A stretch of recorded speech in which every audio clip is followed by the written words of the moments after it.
Good afternoon. From the KUOW newsroom, this is Seattle Now. I'm Zaki Hamid. It's Tuesday, December 23rd. Hey, happy Festivus.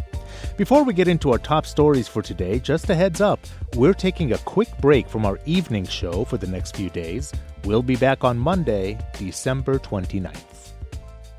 We're going to start with some more weather news. Seattle Public Utilities says industrial sections of Seattle's South Park neighborhood could be dealing with street flooding tomorrow because of approaching high tides. Officials will reach out to property owners who are likely to be affected. Otherwise, if you have property in the area that's flooded before, SPU officials say you might want to get some sandbags to protect your property. Communities in remote towns along Upper Lake Chelan, like Stehekin, are beginning the slow work of recovery after flooding and landslides. Northwest Public Broadcasting's Murrow fellow Renee Diaz reports. In Stehekin, a town only accessible by boat or air, people have been working to remove mud and fallen trees from driveways and footpaths. Krista Jester has been living in Stehekin for about a decade. She says people came together to repair the town. We, as a community, almost always have to take action first. Immediately, people started getting on their machinery and clearing stuff out. Within a couple days, we had the road cleared to the landing, the boat dock. The National Park Service water treatment plant was destroyed during the storm, leaving some residents with little water. Jester says many residents have their own wells, but she says they'll need help from government agencies to repair the facility. I'm Renee Diaz reporting. The city of Tukwila has lifted its final evacuation order tied to the recent flooding. A Level 1, or Be Ready to Leave notice, was rescinded yesterday because water levels along the Green River are no longer posing an immediate threat. A levee failed along the Green River last week, and that prompted the city to issue the evacuation orders. City leaders are still encouraging neighbors and business owners to stay informed about any changing conditions by going to kcemergency.com. The governor has also activated 50 National Guard members to keep an eye on the local levee system.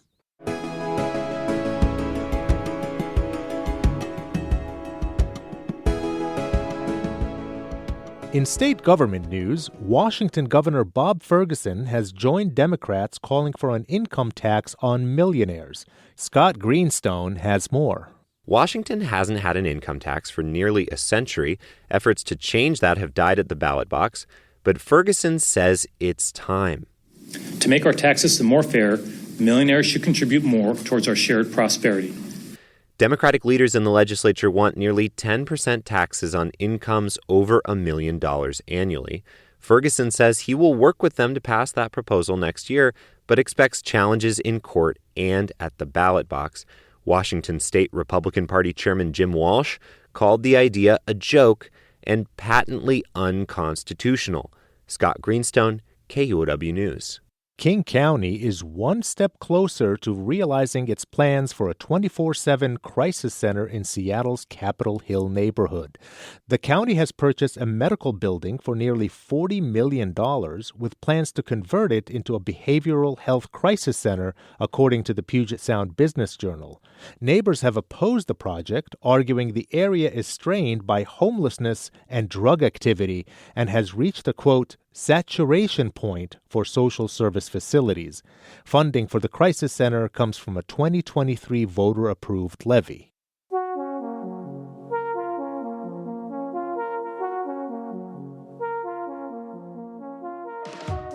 Some climate and nature news for you. The drier climate is causing wildfires to become more intense and destructive.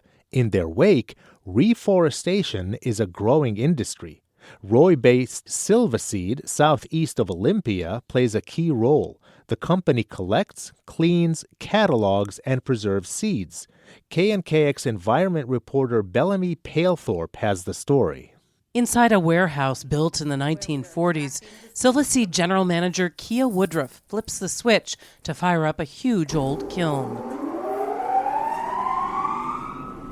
Inside are long racks filled with green cones collected from western forests that will slowly open in the heat. Woodruff says most species need it to reach about 100 degrees Fahrenheit. That's about the temperature that encourages them to open their scales. Like, think of it as a hot summer day. After the seed is extracted and funneled into burlap sacks, it goes next door, where more machinery shakes the seed from the chaff. At every step of the way, as the seed gets refined and purified, the bags are meticulously labeled and tracked. Seed from sugar pines, Pacific silver firs, Doug firs, noble firs, and western larch surround us. Each bag with precise information on the lot number, elevation, and zone it came from.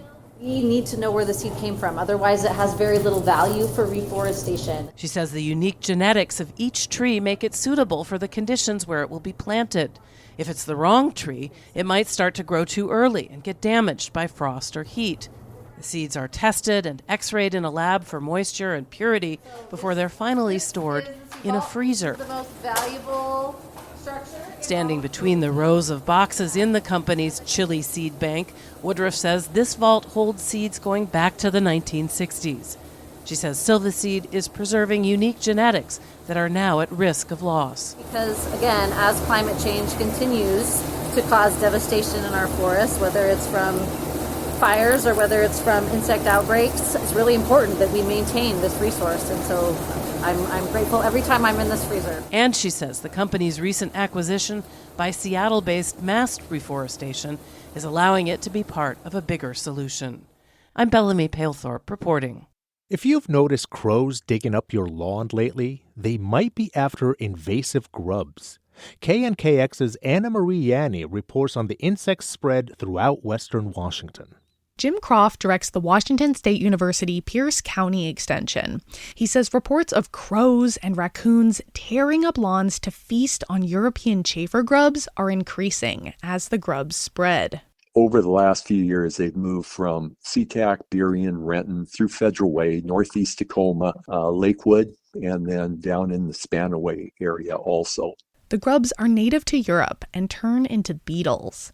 Populations have taken hold in Washington since 2016.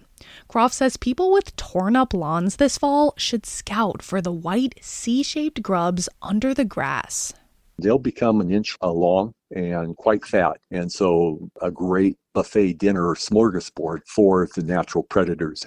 He says watering during the dry summer months makes lawns less desirable for adults to lay their eggs. That can help prevent lawn damage in the fall. I'm Anna Marie Yanni reporting.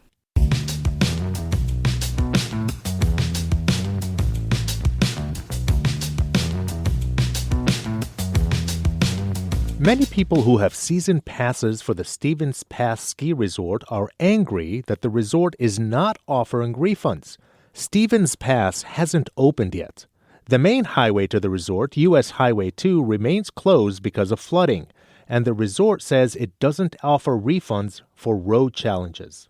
That has concerned many longtime season pass holders, like Kayla Rocco, who has been going to Stevens with her family her entire life. She says the resort's policy might prompt her family to move to other resorts. And I know that if enough of us pull out and we don't go back next year, it will make a significant dent, maybe strong enough to send a message. You need to take care of the people who take care of you. That's good business. Stevens Pass did not respond to a request for comment. On its Facebook page, it says it doesn't refund passes because they're valid all season and that they plan to open as soon as snow conditions allow. Some regional theaters say the holiday season typically brings new theater goers. They're hoping to turn them into repeat customers.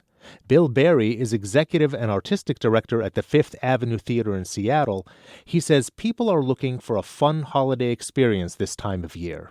I'm a believer that once you come and experience a live performance, you sort of go, oh, that was fun. I want to go see another live performance and another and another. They're addictive. Berry says Fifth Avenue has seen an increase in single ticket sales and subscriptions year over year, but not back to pre-pandemic levels. He says the theater industry in the Northwest is at an inflection point, where it's really critical that we do this and that we get people to come back again and again, because we need longtime supporters. We need those audience numbers to keep growing. Berry says audiences want to see stories they're familiar with. The Fifth Avenue Theater is showing Elf through this Sunday. And finally, today is expected to be one of the busiest travel days of the year at SeaTac Airport. Officials estimate 159,000 people will pass through its terminals today alone, and a total of 2.5 million travelers will have gone through the airport by the time the holiday season wraps up. So a reminder, you can park in the general parking area, and the first 90 minutes will be free between 7 o'clock and midnight through December 28th. And Checkpoint 6 at the north end of the ticketing lobby has reopened and is a good option for people who need to get to the D and N concourses. That's all for today from the KUOW Newsroom in Seattle. Our producer is Vaughn Jones, and I'm Zaki Hamid. Seattle Now and KUOW are members of the NPR network. Be kind to each other. Have a great holiday. Our evening show will be back on December 29th. The tradition of Festivus begins with the airing of grievances. I got a lot of problems with you people. Now, you're going to hear about it.